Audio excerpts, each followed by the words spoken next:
নমস্কাৰ, এই মুহূৰ্তত আহি পৰিছে অসমবাসী ৰাইজখনে কেইবাটা গুৰুত্বপূৰ্ণ খবৰ। অসমৰ লাখ লাখ ধনী দুখীয়া পৰিয়ালৰ বাবে এটা ডাঙৰ খবৰ। আজি ৰাজ্যৰ হাজাৰ হাজাৰ মহিলা লাভ কৰিলে 10,000 টকাৰ চেক।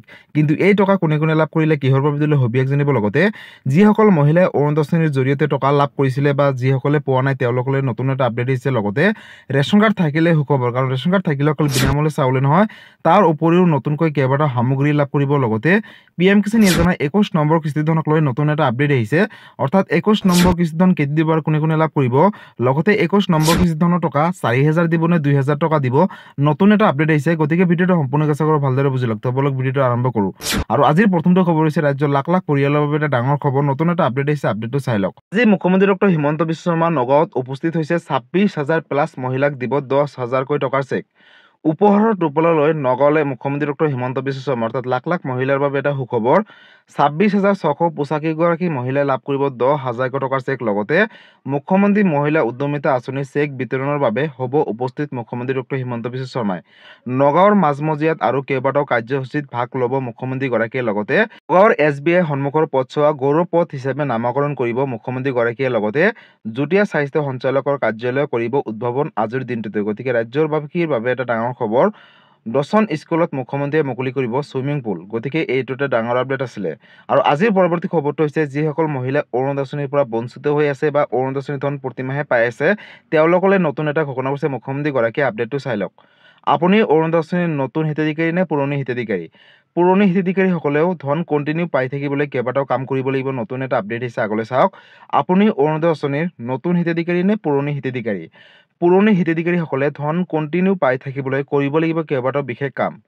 নতুনসকলৰ বাবেও আছে নতুন নিয়ম। অৰ্থাৎ এই কাম নকৰিলে কিন্তু আপোনালোকে অৰুণোদয় ধন নাপাব 1,250 টকা। অৰুণোদয় আঁচনিৰ লাখ লাখ হিতাধিকাৰীসকলে শীঘ্ৰেই আপডেট কৰক KIC আপডেট নকৰিলে নাপাব টকা। KIC আপডেট নাথাকিলে আপোনাৰ একাউণ্টত ধন নোসোমাব বুলি ঘোষণা কৰিছে মুখ্যমন্ত্ৰীগৰাকীয়ে। অৰুণোদয় আঁচনিৰ ধন নিয়মীয়াকৈ পাই থাকিবলৈ বেংক একাউণ্ট ঠিক হৈ থাকিব লাগিব। লগতে অৰুণোদয়ৰ বাবে যিটো মোবাইল নম্বৰ দিছে সেই মোবাইল নম্বৰটো এক্টিভ কৰি ৰাখিবলৈ আহ্বান জনাইছে। কিবা কাৰণত যদি মোবাইল নম্বৰটো পৰিৱৰ্তন হয় তেনেহ'লে চৰকাৰক জনাব লাগিব। লগতে এতিয়াৰে পৰা প্ৰত্যেক ব্লকত এজনকৈ অৰুণোদয় আঁচনি সহায়ক থাকিব। যদি মাহত টকা জমা নহয় 1,250 টকা, ব্লক অফিচত গৈ আপোনালোকে অভিযোগ দিব পাৰিব। তৃতীয়তে, অৰুণোদয় আঁচনি ধন নাপালে অভিযোগ দিবৰ বাবে চৰকাৰে মুকলি কৰিছে এটা ফোন নম্বৰ। ফোন নম্বৰটো হৈছে 1800202626। এই বিশেষ নম্বৰৰ সৈতে আপোনালোকে যোগাযোগ কৰিব পাৰিব। এই ফোন নম্বৰত ফোন কৰি বা মেছেজ দি আপোনালোকে অভিযোগ দিব পাৰিব। ধন নোপোৱাৰ মহিলাসকলৰ বাবে চৰকাৰে মুকলি কৰিছে হেল্প ডেস্ক আৰু ফোন নম্বৰ। গতিকে ৰাজ্যৰ লাখ লাখ মহিলাৰ বাবে সুখবৰ।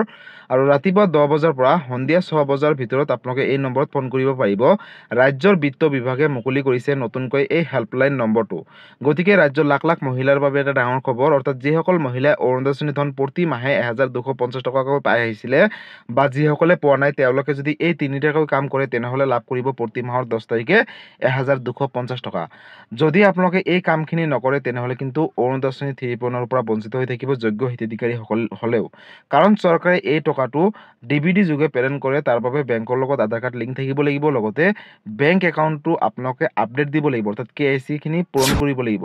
যদি আপোনালোকে এই সবিশেষ তথ্যখিনি ঠিক কৰি লয় তেনেহ'লে কিন্তু আহিবলগীয়া সময়ত অৰুণোদয় 3.0 জৰিয়তে 1,250 টকাকৈ DBDৰ মাধ্যমত লাভ কৰিব। লগতে বন্ধুসকল, যদি কিবা কাৰণত প্ৰতি মাহৰ 10 তাৰিখে আপোনালোকে টকাটো নাপায় তেনেহ'লে এতিয়াৰে পৰা আপোনালোকৰ গাঁৱৰ ওচৰ চুবুৰীয়া ব্লক অফিচত গৈ আপোনালোকে অভিযোগ দিব পাৰিব। কাৰণ মুখ্যমন্ত্ৰী ডক্টৰ হিমন্ত বিশ্ব শৰ্মাই ঘোষণা কৰিছে যে প্ৰতিটো ব্লক অফিচতে এজনকৈ অৰুণোদয় আঁচনি সহায়ক থাকিব। যিকোনো অভাৱ অভিযোগ দিব থাকিলে আপোনালোকে ডাইৰেক্ট ব্লকত গৈ দিব পাৰিব। গতিকে এইটো এটা ডাঙৰ আপডেট আছিলে অৰুণোদয় 3.0 লৈ। আৰু আজিৰ পৰৱৰ্তী খবৰটো হৈছে ৰাজ্যবাসীৰ বাবে আন এটা ডাঙৰ খবৰ। অৰ্থাৎ ৰেচন কাৰ্ড থাকিলেই সুখবৰ। কাৰণ ৰেচন কাৰ্ড থাকিলে অকল বিনামূল্যে চাউলে নহয়, তাৰ উপৰিও এতিয়াৰে পৰা লাভ কৰিব কেইবাটাও সামগ্ৰী ৰেচন কাৰ্ডৰ জৰিয়তে। আপডেটটো এবাৰ চাই লওক। সম্পূৰ্ণৰূপে সলনি হ'ল ৰেচন সংগ্ৰহৰ নিয়ম। নৱেম্বৰ মাহৰ পৰা ৰেচন সংগ্ৰহৰ বাবে জাৰি কৰিলে এখন বিশেষ জাননী। সম্পূৰ্ণৰূপে সলনি হ'ব ৰেচন সংগ্ৰহৰ নিয়ম।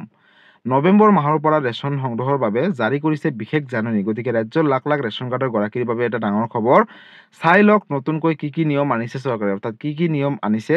ৰেচন ল'ব যাওঁতে আপোনালোকে কৰিব লাগিব বিশেষ কেইটামান কাম, অৰ্থাৎ কি কাম কি কৰিব লাগিব আগলৈ চাওক। চাউলৰ লগতে প্ৰতিগৰাকী হিতাধিকাৰীসকলে পাব চেনি, দাইল, নিমখ লগতে গেছ চিলিণ্ডাৰ। মুঠ 4বিধ সামগ্ৰী লাভ কৰিব ৰেচন কাৰ্ডৰ গৰাকীসকলে যাৰ ঘৰত ৰেচন কাৰ্ড আছে। আৰু বজাৰৰ দৰতকৈ অতি কম দামতে লাভ কৰিব এই সামগ্ৰীখিনি বুলি ঘোষণা কৰিছে মুখ্যমন্ত্ৰীগৰাকীয়ে। প্ৰতি কেজি চেনি লাভ কৰিব মাত্ৰ 38 টকাত। ৰেচন কাৰ্ড থকা প্ৰতিটো পৰিয়ালৰ বাবে এটা ডাঙৰ খবৰ। লগতে প্ৰতি কেজি মচুৰ দাইল লাভ কৰিব মাত্ৰ 69 টকাত যদিহে ৰেচন কাৰ্ড আছে। লগতে প্ৰতি কেজি নিমখ লাভ কৰিব মাত্ৰ 10 টকাত। গতিকে ৰেচন কাৰ্ড থকা প্ৰতিটো পৰিয়ালৰ বাবে এটা সুখবৰ। ৰেচন সংগ্ৰহৰ সময়ত বাধ্যতামূলকভাৱে দিব লাগিব ফিংগাৰ প্ৰিণ্ট। আৰু চাউল ল'বলৈ যাওঁতে কিবা খেলি মেলি পালে 1800345361 নম্বৰত অভিযোগ দিয়ক। আৰু এটা অভিযোগৰ পিছতে কিন্তু ৰেচনৰ দোকানীৰ বিৰুদ্ধে চৰকাৰে শাস্তিমূলক ব্যৱস্থা গ্ৰহণ কৰিব। গতিকে বন্ধুসকল, যাৰ ঘৰত ৰেচন কাৰ্ড আছে তেওঁলোকৰ বাবে এটা অত্যন্ত জৰুৰী খবৰ। কাৰণ হাতত মাত্ৰ 2 সপ্তাহ, অৰ্থাৎ 2 সপ্তাহও নাই, এসপ্তাহ পিছতে আপোনালোকে 1 নৱেম্বৰ তাৰিখৰ পৰা ৰেচন কাৰ্ডৰ জৰিয়তে অকল বিনামূলীয়া চাউলে নহয়, তাৰ উপৰিও 4বিধকৈ সামগ্ৰী লাভ কৰিব। চাউলৰ উপৰিও দাইল, চেনি, নিমখ লগতে গেছ চিলিণ্ডাৰ। আৰু এই সামগ্ৰীখিনি বজাৰৰ দৰতকৈ অতি কম দামতে লাভ কৰিব। আৰু যাৰ ঘৰত ৰেচন কাৰ্ড আছে তেওঁলোকেহে লাভ কৰিব। গতিকে ৰেচন কাৰ্ডক লৈ এইটো এটা ডাঙৰ আপডেট আছিলে। এই ভিডিঅ'টো সকলো ৰেচন কাৰ্ডৰ গৰাকীসকলৰ মাজলৈ শ্বেয়াৰ কৰি দিব, যাতে এই ভিডিঅ'টো চাই সকলোৱে ৰেচন কাৰ্ডৰ লাভালাভসমূহ ল'ব পাৰে। আজিৰ পৰৱৰ্তী খবৰটো হৈছে ৰাজ্যবাসীৰ বাবে আন এটা ডাঙৰ খবৰ, অৰ্থাৎ PM কিষাণ যোজনাক লৈ। বন্ধুসকল, PM কিষাণ যোজনাৰ 21 নম্বৰ কিস্তি ধন কেতিয়া দিব, কোনে লাভ কৰিব, নতুন এটা আপডেট দিছে। আপডেটটো চাই লওক। নৱেম্বৰ মাহৰ পহিলাতে ভাল খবৰ পাব দেশৰ কৃষকসকলে।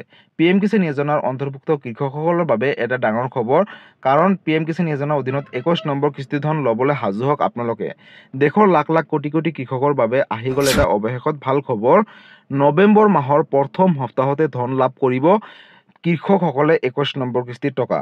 যিসকল কৃষকে EKYC সম্পূৰ্ণ কৰা নাই তেওঁলোকক EKYC সম্পূৰ্ণ কৰিবলৈ আহ্বান জনাইছে। লগতে আধাৰ বেংক একাউণ্টৰ সৈতে সংযুক্ত নাই যদি তেওঁলোকে নাপাব ধন। হিতাধিকাৰীসকলৰ তালিকাত আপোনাৰ নাম আছে নে নাই পৰীক্ষা কৰক অতি শীঘ্ৰেই। কাৰণ যিকোনো সমস্যাৰ বাবে চৰকাৰে মুকলি কৰিছে এখনকৈ হেল্পলাইন নম্বৰ, অৰ্থাৎ 155261 অথবা 01124300606। আৰু এই বিশেষ নম্বৰ দুটাত আপোনালোকে যোগাযোগ কৰি PM কিষাণ যোজনাক লৈ যদি কিবা সুধিবলগীয়া বা অভিযোগ দিবলৈ থাকিলে আপোনালোকে দিব পাৰিব। লগতে এই বিশেষ হেল্পলাইন নম্বৰটো ৰাতিপুৱা 10 বজাৰ পাছত আৰু সন্ধিয়া 6 বজাৰ আগত আপোনালোকে ফোন কৰি আপোনালোকে যোগাযোগ কৰিব পাৰিব। গতিকে বন্ধুসকল, ইতিমধ্যে আপোনালোকে সকলোৱে গম পালে যে PM কিষাণ যোজনাৰ 21 নম্বৰ কিস্তি ধন নৱেম্বৰ মাহৰ প্ৰথম সপ্তাহতে লাভ কৰিব। কিন্তু এতিয়ালৈকে চৰকাৰৰ ফালৰ পৰা কোনো ধৰণৰ অফিচিয়েলি ডেট ঘোষণা কৰা নাই। আৰু যেতিয়া ডেটটো ঘোষণা কৰে মই লগালগ এটা ভিডিঅ' বনাই আপোনালোকৰ মাজত অৱগত কৰিম। তাৰ বাবে আপোনালোকৰ চেনেলৰ লগত জড়িত হৈ থাকিব। লগতে EKYC কৰক, বেংকৰ লগত আধাৰ কাৰ্ড লিংক ৰাখক। লগতে যিখিনি আপোনালোকৰ মাটিৰ জমাবন্দী আপডেট দিবলগীয়া আছে সেইখিনি কৰি লওক। আৰু নতুন লিষ্টখনত চাই ল'ব আপোনালোকৰ নাম আছে নে নাই। যদি আছে তেনেহ'লে কোনো ধৰণৰ চিন্তা কৰিব নালাগে। আপোনালোকে লাভ কৰিব 21 নম্বৰ কিস্তি ধন 2000 টকা। এটা কিস্তিৰ জৰিয়তে দিব 2000 টকা, দুটা কিস্তি থাকিলে লাভ কৰিব 4000 টকা। গতিকে PM কিষাণ যোজনাক লৈ এইটো এটা ডাঙৰ আপডেট আছিলে। গতিকে বন্ধুসকল, আজি আছিলে এইটো এটা ইনফৰ্মেটিভ ভিডিঅ' আৰু গুৰুত্বপূৰ্ণ খবৰ। ভিডিঅ'টো চাই কেনেকুৱা পালে, যদি ভাল পালে চেনেলটো নতুনকৈ আছে চেনেলটো ছাবস্ক্ৰাইব কৰিব, লাইক কৰিব। কিবা সুধিবলগীয়া বা জানিবলগীয়া আছে আপোনালোকে মোক কমেণ্ট কৰি জনাব, মই নিশ্চয় ৰিপ্লাই দিবলৈ চেষ্টা কৰিম। আৰু এই ভিডিঅ'টো সকলো অসমবাসী ৰাইজৰ মাজলৈ শ্বেয়াৰ কৰি দিব, যাতে এই আপডেটটো চাই সকলোৱে এই আঁচনিকেইটা বা এইখিনি আপডেটৰ বিষয়ে জানিব পাৰে। ধন্যবাদ। জয় আই অসম।